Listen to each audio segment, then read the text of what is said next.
Достор, жаңы эле ГОБДДнын имаратынан чыктым. Жөнөкөй тили менен айтканда бул ГАИнин имараты. Буга чейин мен коопсуздук шаар деген жана камера фиксация кылат го, ошол боюнча көрсөм мага айып кабыл алыныптыр. Мен аны Төлөм KG деген сайттан билдим.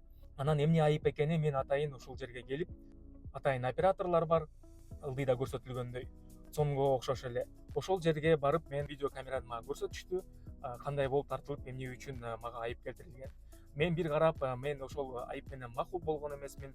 Ошондуктан Öйдөдөгү комиссияга карап берүүсүнө өтүнүч киргизгем. Мен бул айып менен макул эмесмин деп.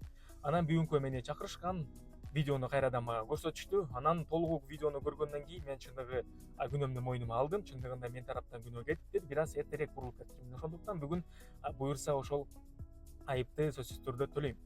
Мен эмнени айткым келет? Эгер сиздер ГАИ кызматкери менен ошол токтому менен же болбосо коопсуз шаардан келтирилген айып менен макул болбосоңор, ушул ГОБДДнын имаратына келип, атайын чоң окшогон эле операторлор отурат, ошол жерге келип, видеону кайрадан көрүп, же макул болбосоңор Öйдөдөгү комиссияга өтүнүч киргизсеңер болот.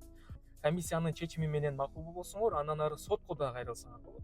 Бирок эми албетте эгер чындыгында күнөөңөр бар болсо, аны төлөп мойнуңарга алып коюш керек. Бирок эгер бизде көп учурларда болот, ошол ГАИ кызматкерлери мыйзамсыз жана себеби жок айыптарды киргизиши дагы андай жок эмес. Ошондуктан укуктар бузулса, сөзсүз түрдө укуктарды коргош керек. Эгер ар бирөөбүз унчукпай жүрө берсек, анда ошондой укук бузуулар дагы көбөйөт. Ошондуктан укуктарды коргоону үйрөнөлү.